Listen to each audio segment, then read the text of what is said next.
V2 Bihar news में आपका स्वागत है। मैं अभी पर्रा पंचायत के लक्ष्मीपुर पश्चिमी में आया हूं और यहां पर एक पुस्तकालय है, संत कबीर पुस्तकालय, जो यहां पर काफ़ी निंदनीय स्थिति में है। मैं आपको बता देना चाहता हूं कि ये पुस्तकालय 1994 में स्थापित हुआ था और जो स्थिति यहाँ पर पुस्तकालय का है, हालांकि जो काफ़ी पुराना पुस्तकालय है, इसको देख रेख होनी चाहिए थी और यहाँ पर नज़रअंदाज किया गया यहाँ पर प्रतिनिधियों के द्वारा। और देख रहे हैं कि चारों तरफ भूसा भरा हुआ है। जो पुस्तकालय का जो खूबसूरती होता है वो गार्डन होना चाहिए था, यहाँ पर पार्किंग की सुविधा होनी चाहिए थी, यहाँ पर नल होना चाहिए था, यहाँ पर भूसा रखा हुआ है। और देख रहे हैं यहाँ भवन को आपको हम दर्शकों को दिखाना चाहेंगे कि जो भवन वर्षों से इनकी कोई पुताई नहीं हुआ, ना ही कोई देखभाल हुआ है। काफ़ी जंगले यहाँ पर बड़ा बड़ा पुस्तकालय की जो व्यवस्था होनी चाहिए उस पर कहीं न कहीं पूरा यहाँ पर खिलवाड़ किया गया इस व्यवस्था के साथ।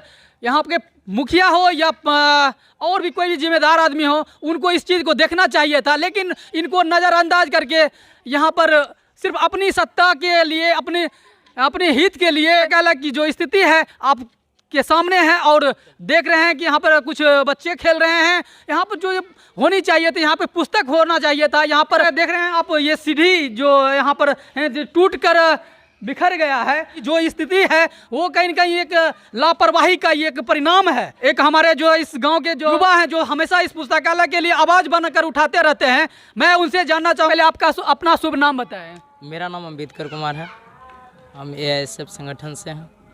ये जो आप देख रहे हैं जो स्थिति है आपके समाज के अंदर है, आपके घर के पास के है, जो स्थिति आप चारों तरफ भूसा देख रहे हैं और जो सीढ़ी टूटी हुई है और जो भवन की जो पुताई नहीं हुई है। जब से हमें होश हुआ है उसके बाद हमने कई बार अपने स्तर से प्रखंड में BDO साहब प्रमुख को इससे पहले इस चुनाव 5 वर्षीय से पहले कई बार हमने इस चीज़ का लेटर लिख कर दिया और विधायक के पास भी दिया। और अभी तक जिस तरह से पुस्तकालय पहले था अभी भी इसी तरह यह पुस्तकालय जर्जर स्थिति में। यहाँ मेरे और कुछ युवाओं के द्वारा यहाँ हमसे जो जूनियर विद्यार्थी जो 9th 10th का बच्चा थे वहाँ यहाँ रहकर पढ़ते हैं, स्वाध्याय करते हैं, जो गरीब परिवार से हैं, जिनके पास घर रहने के लिए नहीं है, वैसे छात्र यहाँ आते हैं, पढ़ते हैं।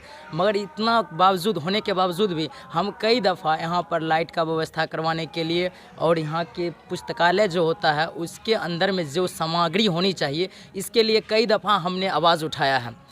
फिर भी जो प्रतिनिधि थे उनको कई बार हमने इसके लिए लेटर लिख कर दिया, फिर भी वो उस लेटर को अभी तक सुनवाई नहीं किए हैं और आज भी पुस्तकालय उसी जर्जर स्थिति में पड़ा हुआ।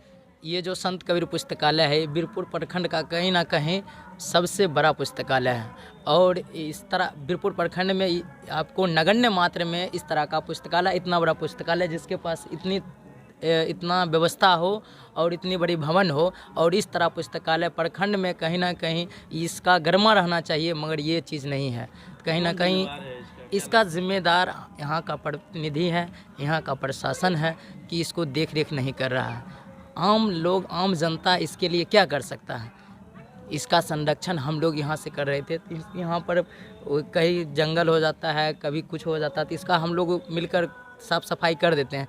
फिर भी यहाँ पर सरकार के द्वारा जो मुहैया किया जाता है पुस्तकालय में सामग्री दिया जाता है वो नहीं रहा, तो फिर इसका क्या काम है? दर्शकों को दिखाना चाहूँगा कि क्या अंदर की जो क्या व्यवस्था है। आप देख रहे हैं कि जो सीढ़ी की स्थिति है वो आप अगर थोड़ा सा दायां बायां अगर हो गए तो आप नीचे जाके गिर जाएंगे। मैं इनसे जानना चाहूँगा कि क्या ये पंखा और बल्ब की जो स्थिति यहाँ पर देखने को मिला वो किसके माध्यम से यहाँ पर उपलब्ध कराया गया है? ये गांव के हैं कुछ ग्रामीण के द्वारा पंखा दिया गया और यहाँ पर जो सीनियर बच्चा रहते हैं, जो 11th 12th का बच्चा रहते हैं, वो पढ़ते हैं और स्वाध्याय के लिए छोटे छोटे बच्चे को पढ़ाते हैं और उससे जो थोड़ा बहुत पैसा लेते हैं उससे यहाँ पर पढ़ने का सामग्री, जो अभी बच्चा पढ़ने के लिए गया है अभी ताला लॉक है, उसके रूम में हर एक चीज़ का व्यवस्था है। यहाँ पर जो बच्चे आते हैं वो अपने यहाँ जो छोटे छोटे जो सुविधा होगा उसके अंदर में होगा तो वो अपना निजी होगा ना, यानी वो जो बच्चा यहाँ रहते हैं वो अपना पैसा से उसको हर एक चीज़ का यहाँ अवेलेबल करते हैं। मगर यहाँ पर सरकारी जो सामान होना चाहिए, जो प्रतिनिधि के द्वारा मदद से होना चाहिए, यहाँ कुछ भी नहीं है। कहीं न कहीं 0/0 की यहाँ पर जो स्थिति है, किसी तरह की सरकारी योजना का यहाँ पर लागू नहीं किया गया है। हालांकि यहाँ पर कुछ छात्र रहते हैं और खुद पढ़ते हैं और बच्चों को पढ़ाते हैं। और मैं जानना चाहूँगा कि आप बताएं कि आप क्या चाहते हैं इस पुस्तकालय के लिए आप प्रतिनिधियों से? हम अब वही चाहते हैं जो पिछले दफ़ा हमने पिछले 5 वर्षीय में जब कहीं भी प्रतिनिधि को लेटर दिए हैं, इस बार अभी के समय में हमने नहीं दिया है।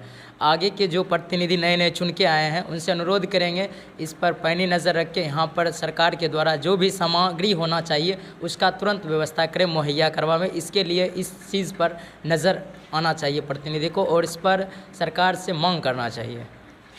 बिल्कुल यहाँ पर सरकार से मांग करनी चाहिए। कोई व्यवस्था नहीं है, यहाँ पर कोई देखने वाला नहीं है, तो कहीं न कहीं ग्रामीणों द्वारा अपना कुछ फायदा उठाने के लिए, हालांकि जब खाली रहता है तो कुछ भी कोई इंसान अपना यूज करने के लिए ये ला ही लेते हैं। तो यहाँ पर खाली व्यवस्था को देखकर यहाँ पर भूसा भी रखा गया। और मैं बता देना चाहता हूँ कि तमाम इस तरह के जो प्रतिनिधि हैं, मैं उनसे हाथ जोड़कर विनती करता हूँ कि ऐसी स्थिति को ध्यान दें।